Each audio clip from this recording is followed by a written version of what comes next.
blessing on it. Too real, this ain't metaphoric. We just put the I in iconic. Buzzing like I'm electronic. Yeah, I put a blessing on it. See me dripping in it 24/7 on it. I'm just being honest. Holy water dripping from my neck to my crepes. So I'm two-stepping on it like.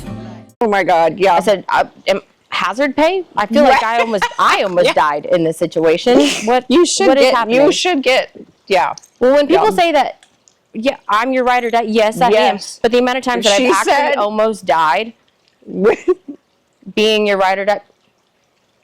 Look, maybe you should have a life insurance policy on me. Yeah, vice versa. And vice versa, yeah, for real. We should probably, Kale, we know you do that sort of thing. Yeah. Garrison going to be the beneficiary for the both of us. Yep, Birdie. Oh, there we go. Yeah, Birdie. Yeah. So they flush it all out. This takes all kinds. Way too long. Oh, my Lord. I'm talking So I go and go back into the little fucking green room that they have, the little greenhouse sauna situation.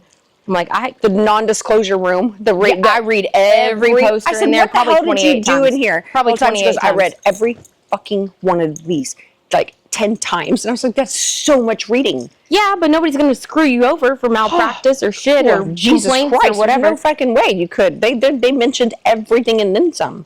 Well, yeah, these people made us hold our own lights, though. So I have some complaints that may be needing to be filed. When Special K said, I need this size suture because we use these for eye lifts and we use these for this and we use this for that. It's not his normal practicing hospital, so he's relying on other people to go find all of this stuff for him. This is not a plastic surgeon hospital. This is so ER. Yeah. So they're smallest ER I've ever seen in my life. I said, I don't know what kind of emergencies y'all are having. It felt like we were going to the back door of a vet on a Sunday evening because some gang shit happened. Right. You know what I mean? Yeah. But I tell you what, light stayed off the whole time. Got the job done. We did. B had to hold a light at one point in time. The sexy pie nurse was like, can we talk about this stitch for a minute? Because I've always wanted to learn how to do this. And Special K, yeah. Of course we can. Sure. Why not? Now let's train. Let's go ahead and train the cutie pie. Sure. And so I'm laying there, head all the way, and I was in the wrong crotch first and foremost. And he says, I said, when did I become a guinea pig? And he said, today. I'm thinking, that does not comfort me at all, knowing that it's your face. My face. Your face. And I know my brother bumped his head, had to get stitches when he was younger, and it was like right above his eyebrow. Yeah. When you're that little, they're like, oh no, face injuries normally grow back into your hairline. You'll be fine. Like you have a lot of growth that happens on your skull and everything. I'm old as shit. I wasn't going to say that, but there's minimal growth that's happening. A tiny bit of time for shit to grow back. Well, and you tend to... I'm serious about my skincare. Yes. The skincare, the skin, the face, the whole thing. Very seriously, yep. The hats and the sunscreen and all the fucking everything. And so when it was a face injury, I was like, oh, fuck around. And so he says, so he's walking him through this, and I'm starting to feel things. I'm like, oh, yep, because it was in the corner here. And B sitting there holding the light and filming. The other guy, I don't know what. I will not be editing that footage. No. So if y'all would like to see, go follow B's channel or something, I guess. I don't know. Directly. I'll send you the vid. I'm not passing out all of it. Again. And, so I did not realize this.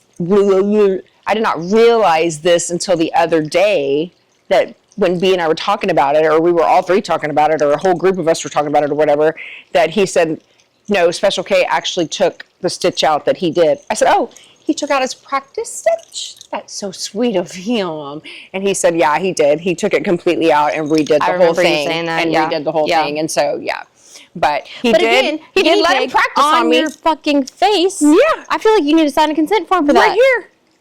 I'm sure he should have had me sign one that said I wasn't drinking either. But and mind you, I was not when I got mauled. I might have signed some paperwork for you when you were back in the thing. I did confirm the insurance and all the things on the phone call and whatever else. But when we checked in, we didn't have to sign nothing. We didn't sign nothing when we checked out. No. All they asked was to verify your insurance info, and I did that from the fucking hot box. Right.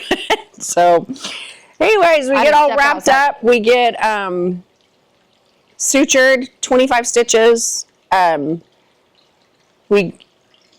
said, look, we got to go. We got to go.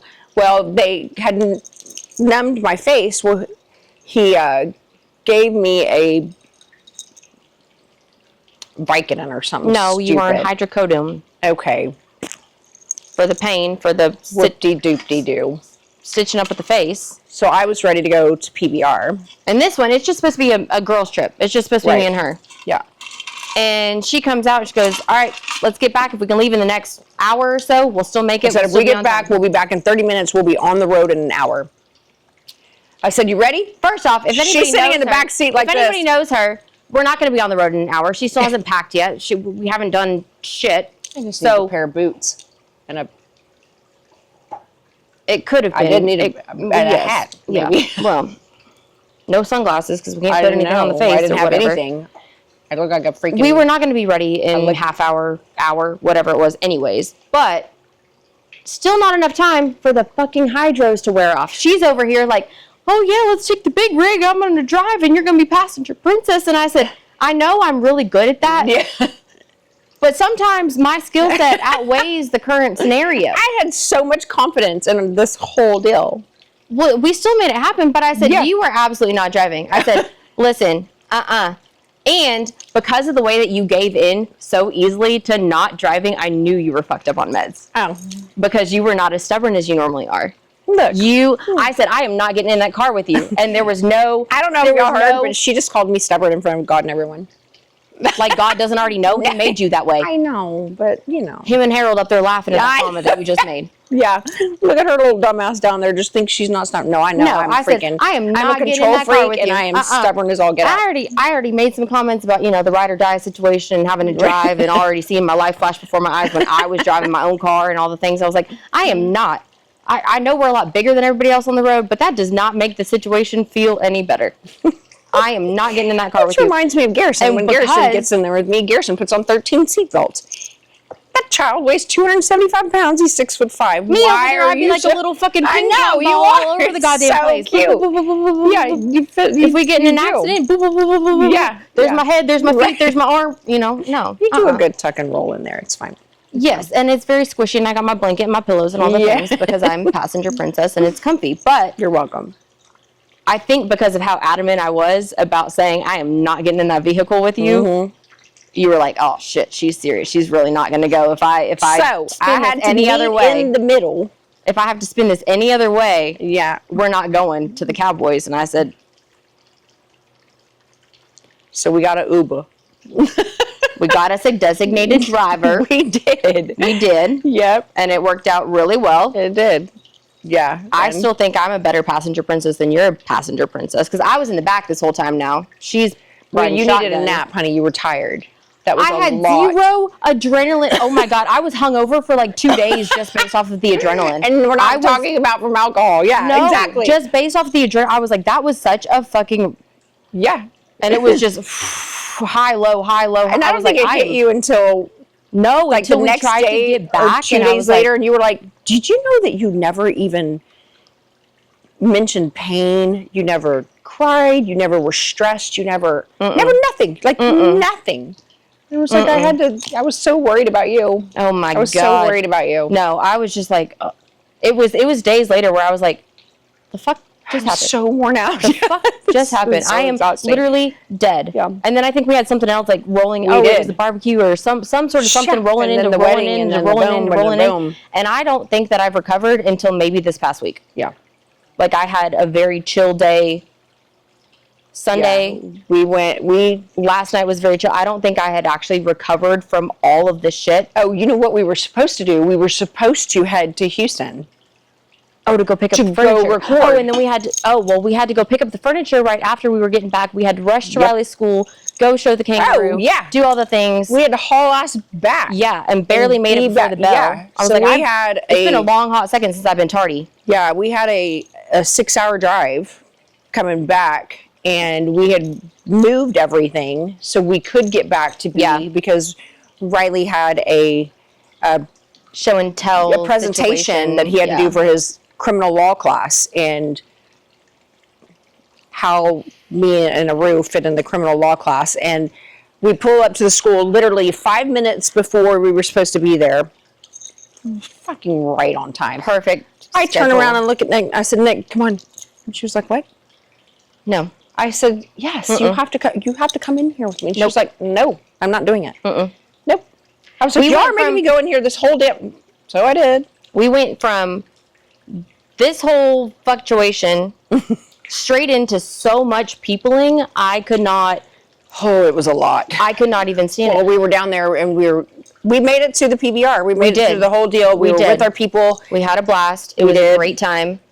But I was so exhausted when we finally got there. I slept on the floor. Like my back, I felt like was fucked up. I was stretching and shout out Kel, stretch and hydrate. It actually was. She did. And I passed the fuck out on the floor. I was so done. And then I was still just like having to play catch up the whole time. First off, that was a lot of peopling. My social anxiety, don't do people like that. That was a lot of crowds. And in the moment, I can fake it. I can, chuck and jive and just push my way through. And I mean, I've been in plenty of those situations where it's like you have to just we went back to back to back to back to back. And that was a lot. And then we had Start of River season happen. The whole thing. Yep. We weren't sure if you were going to make it to the Start of River season because the whole face thing. Not supposed to be out in the heat. Not supposed to be in the sun. Don't sweat and don't get hot. Which is perfect for Texas in June. Memorial Day weekend. Way to plan it out. Don't get hot. Hey, if we had planned this a little bit better, I would have planned it for December. It would have been on the calendar for December. February. Nice flat of sleet or something that would come through. But but we made it back. We did. And we just ran right into everything else, and I feel like we kind of just not skirted past it, but a lot of the stuff that we do, we skirt past. It's always a shit show all of the time. Always. There's very minimal time for like processing what just happened. Thank God. Which I think kind of relates to the camel incident too. When that happened, it took a couple weeks to kind of process and be like, what really happened? Fuck. Yeah. And this one, when I went in, you think as many surgeries as I've had and as many, they glue, staple, tape, boom, stitch, send you on the road. But when it comes to an animal situation, and especially a mouth, and this was, mind you, this was straight to the bone, and I did not realize that. So then there's that. Raw. He had to cut 3 sections of my face out. Yep. So then there's that. There's 2 areas, one here, one on the tip of my nose that we didn't patch. Then where he had to cut the 2 spots out here. And then this guy, I don't think he cut anything out here. I think this one was okay. But so you just don't realize that the type of injury, the type of wound, how you heal affects how they do the entire procedure. And this one had to be sewn up because of an infection kicked in. Then they have to reopen it, take your face basically apart and put it back together. And there's like drainage of all the things and whatever. There's a lot of room for error on the face like that. Because right out of the gate, I was like, cool, so when do I need to take the stitches out? And he was like, you're not taking the stitches out. You're not doing this one on your own. And I was like, look, come on. And he was like, absolutely not, Tiffany. So no, he didn't. And passed the first inspection. She actually did listen to instructions that time, which I am very proud of you about. Me too. I am very proud. Of course, I did not go to that follow-up appointment. I did not want to see none of that either. Yeah. But it actually does look really good. I keep the strips on it he said, as long as you possibly can, keep it on there. And I've showed you, I've got this. It looks really good now. It really does. It's got a long way to go. Like you said, this one is going into the hairline a little bit. It is, yeah. But this one has got. Well, because Kel, when she glued it, she kind of did a little right there. Yeah, we kind of shaved glue to where it didn't stick the hair and all the things. Yeah. So all in all, it's healing really well. It is. But that being said, if you have an animal accident in general, take it serious. Because when I had my accident, I said, okay, cool. I was trying to be, you were out of town. I was taking care of some of the animals. I was trying to be, not cause you stress when you were on family vacation. Or Polo or whoever, you know. Take an animal situation very seriously. Flush it. Not wash it. Flush it out. And don't let it get to the point where there is going to be a problem. Like, don't be stubborn when it gets... I was stubborn with mine because I was trying not to stress you out. You were on vacation. Trying not to cause a whole thing. But then it got to a point where it was like a day and a half before you got here, and I couldn't even hold a piece of paper. It happened so fast. Like, between my thumb and my finger. So Fiona got Garrison. And I sent a picture to Kel. I sent a picture to Kel, and I said, this is my arm right now. I've been tracking the little circles and all the things. And she was like, it's starting to track. It's the infection. You have something. It's going to your heart. You need to fucking get it fixed. And so I went, and they pumped me up 2 bags of antibiotics while I was there, and 2 antibiotics to take home, which completely fine now. I have no problem. I mean, same thing when I had ink in my bloodstream.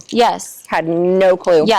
And how serious. But you put it off and put it off and put it off and don't think it's anything. And that goes with anything else too. You have a spot or a lump or a something that you need to get checked. There's no reason. Preventative maintenance is key. So don't if you use have money as a no, I can't. Bullshit.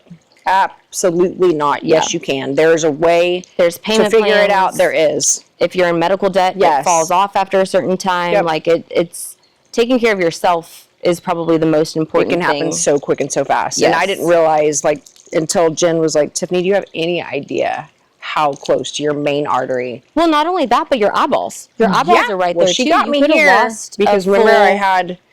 I mean, your bad whole. For the whole, but you could have lost an eyeball. You could have. There's all sorts of different possibilities. So, lesson out of this is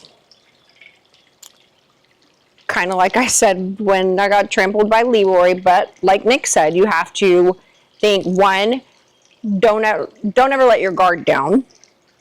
Pay attention to your surroundings. In this situation, I didn't feel I needed a guard up. I was very aware of my surroundings. I was very aware of the situation. The back patio door was wide open. Routines are what's killer. There were and so in the exotic world, the majority of us, we all know each other. We're very close. We have groups that meet. We have training sessions that happen several times a year, get-togethers. We have group chats. We have rescue places. We have shared vet contacts. Yes, we have all kinds of things. We're not just a bunch of people that went by Polly's pet shop or Petunia's whatever and decided that we were going to pick up a bullfrog and take it home and that was just going to be what we were going to do. That's not how this is at all. And we're very cautious on who buys animals, who gets them, make sure that they know what they're getting themselves into, and so forth. So this was just another freak deal. We talked about it afterwards, have come to the conclusion that the jealousy had set in with her, and that is what caused that. Everybody knows about Birdie and my granddaughter, and that she is here. We keep her all the time. And Fiona's routine changed when Birdie was here.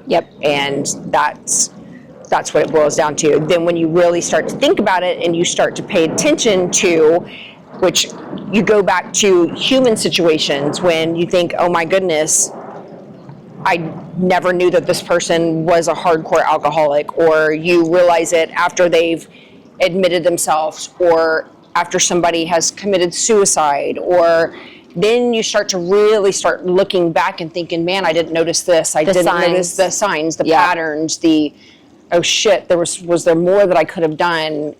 And you start to go, and that's what happened here. We went back, we analyzed her change when different people were here, when Birdie was here, one animal here, one animal gone. Dolce and and blah, blah, blah. And that's exactly what it was. So,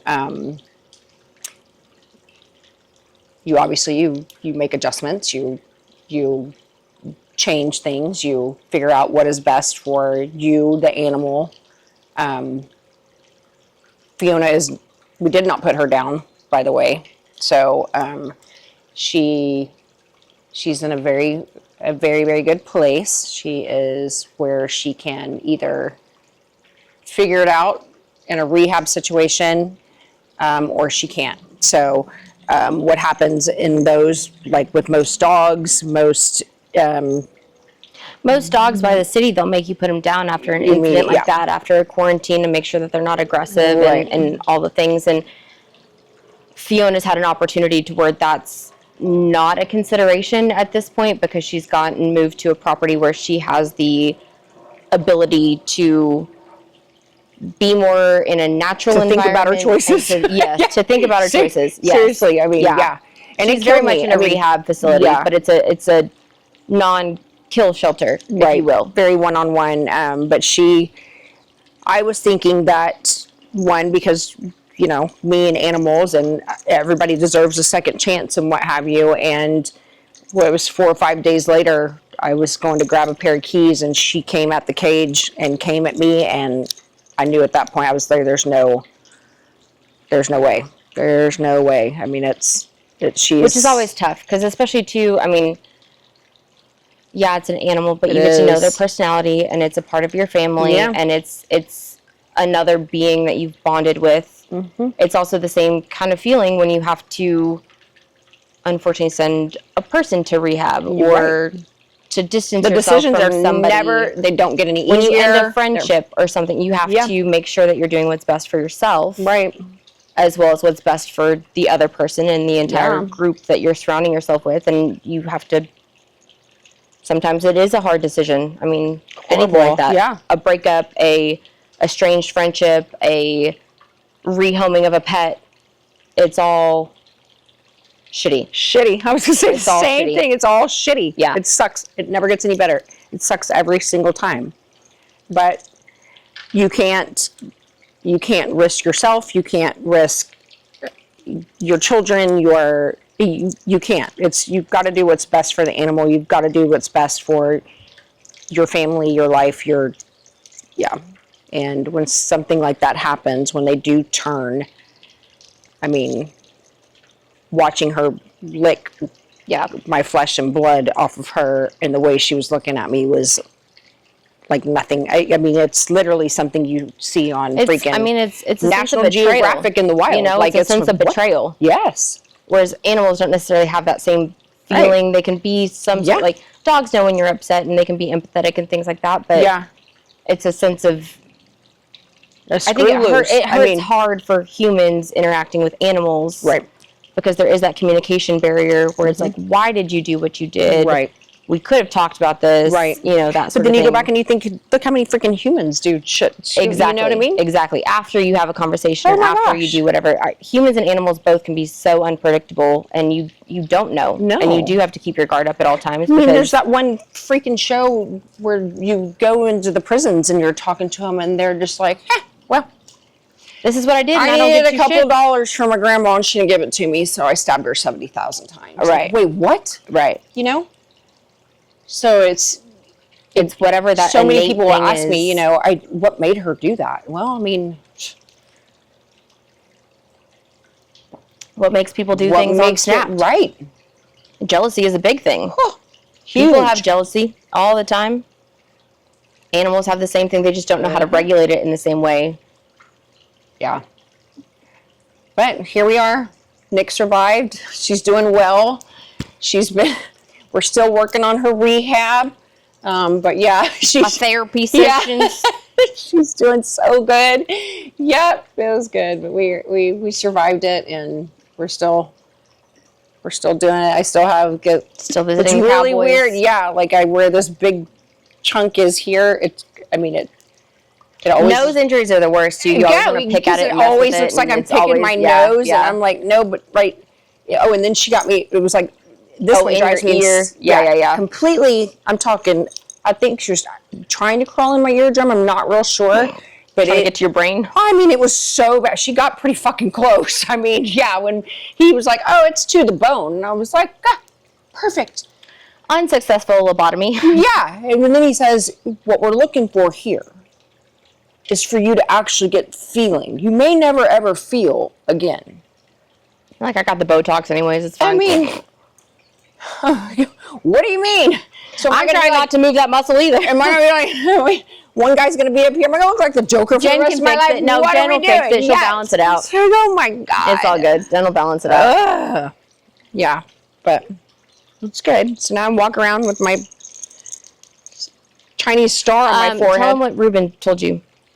Oh, so I have not. This is the best thing I've ever heard in my I've life. not worn makeup at all since the deal.